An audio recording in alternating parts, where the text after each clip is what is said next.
झालेला आहे आणि या सोसायटीचे जे सर्व आहेत आमचे गावाई सन्माननीय मेंढे साहेब, उपस्थित सर्व कर्मचारी बंधू आणि भगिनींनो, आमची जी पतसंस्था होती ती नागपूर डिस्ट्रिक्ट शाळा कर्मचारी पतसंस्था होती. तिथे शाळा प्रायव्हेट शाळा आहेत. तिथल्या शाळेतील शिक्षकांना आम्ही 25 लाखापर्यंत कर्ज देतो. तर ती कर्मचाऱ्यांची पतसंस्था आहे.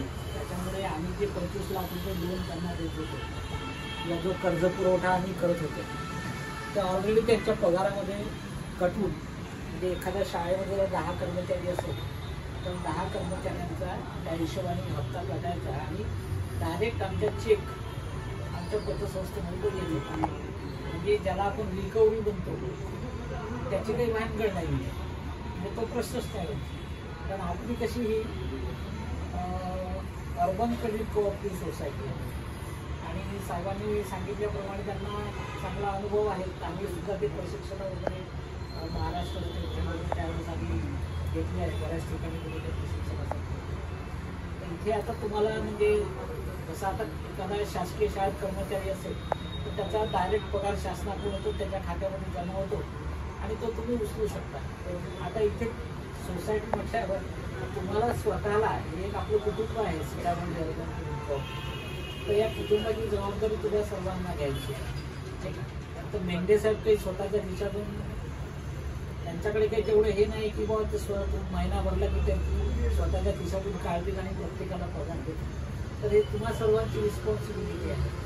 आणि त्यात सर्वात महत्त्वाचं म्हणजे काय झालं की आजकाल महाराष्ट्रात आपण पाहतो की बऱ्याचशा पतसंस्थांनी मार्केटमध्ये नाव बदनाम केलेलं आहे.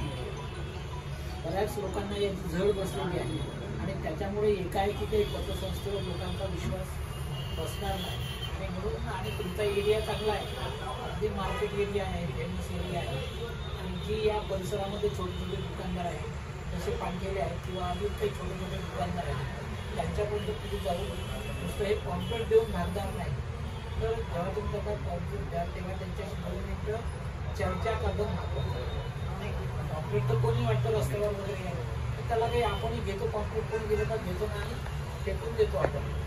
आणि म्हणून तुम्ही त्याच्याशी प्रत्यक्ष जाऊन त्यांच्याकडून आपली जबाबदारी असेल, त्यांनी प्रत्यक्ष जाऊन त्यांच्याशी म्हणजे भेट घेणे, त्याच्या समस्या विचारणे आणि तुमच्याजवळ ती फाईलसुद्धा असली पाहिजे की आपल्या सोसायटीचं जे रजिस्ट्रेशन आहे त्याचे जे डॉक्युमेंट्स आहेत आणि लोकांचा विश्वास कसा बसेल नाही. आणि म्हणून जेव्हा तुम्हाला त्यांना भेटावं तर तेव्हा त्यांना निमंत्रित करा की तुम्ही आमच्यावर विश्वास ठेवू नका, तुम्ही एकदा आमच्या ऑफिसला भेट द्या.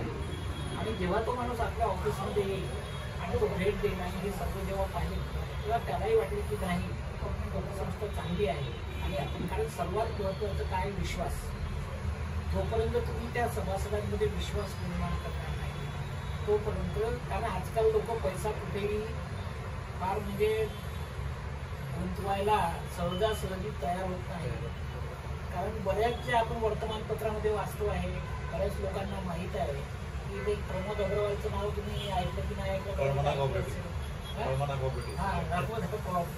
लोकमतला फ्रंट पेजवर एक एक पान त्याची मोठी जाहिरात असायची आणि व्याजाचा दर चांगला आणि मग अनेक लोकांनी त्यात पैसे गुंतवले. शेवटी काय झालं तुम्हाला माहिती आहे की तो जेलमध्ये गेला, अनेक लोकांचे पैसे त्याच्यामध्ये हे झाले. आणि म्हणून सहजासहजी लोक पतसंस्थेवर किंवा सोसायटीवर विश्वास ठेवत नाही. आणि म्हणून सर्वात प्रथम तुमची जबाबदारी आहे की त्यांच्यामध्ये विश्वास निर्माण करा, त्यांना इन्व्हाइट करा.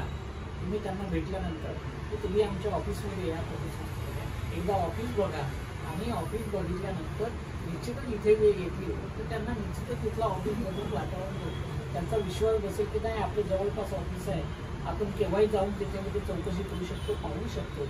असा जोपर्यंत विश्वास तुम्ही सभासदांकडे निर्माण करणार नाही तोपर्यंत आपल्याला जे काही फायनान्स आहे किंवा जे काही FD आहे, RD आहे ते मिळणार नाही. आणि जोपर्यंत FD आणि RD येणार नाही तुम्ही लोन कुठून देणार आहे नाही का. म्हणजे तुम्हाला जर लोन द्यायचं असेल, कारण आपलं लोन देण्याचं सुद्धा आहे याच्याबरोबर. आणि आता आपल्याकडे लोन म्हणजे काय, तर आपल्याकडे तो पैसा आला पाहिजे.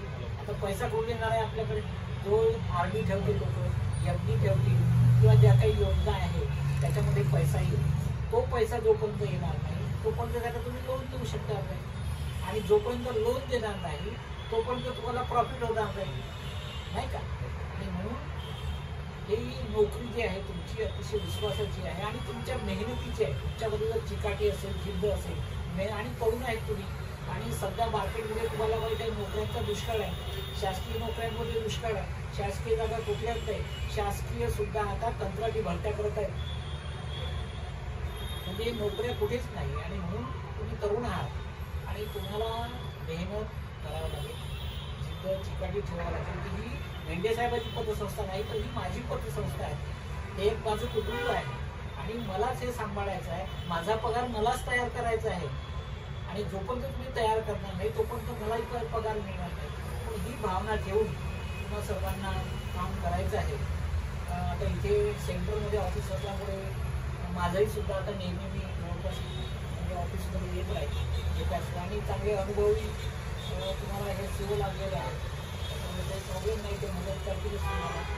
एवढंच बोलतो आणि मला इथे बोलावलं त्यामुळे आपल्या सगळ्यांचे आभार मानतो, आपलं अभिनंदन करतो. उद्घाटन झालं त्या प्रसंगी आपल्या आता चेअरमन साहेबांचे हक्काचे सासरे म्हणता येईल आणि आपल्या सर्वांचे मार्गदर्शक श्रीमान इंगळे साहेब इथे आले. त्यांनी उद्घाटन प्रसंगी उद्घाटन केलं आणि या मुलाच्या प्रसंगी त्यांनी वेळात वेळ काढून जे आम्हाला मार्गदर्शन केलं त्याचा निश्चितच आमच्या पुढच्या कामकाजात आम्हाला निश्चितच फायदा होईल. आणि आम्ही तुम्हाला ग्वाही देतो सर की तुम्ही जे सांगितले त्याप्रमाणे आम्ही चालू. एका वर्षात तुम्हाला ही सोसायटी नफ्यात दिसेल यात काही संशय नाही. तर सर्वांचं तुमचं अभिनंदन, सर्वांचे आभार, धन्यवाद.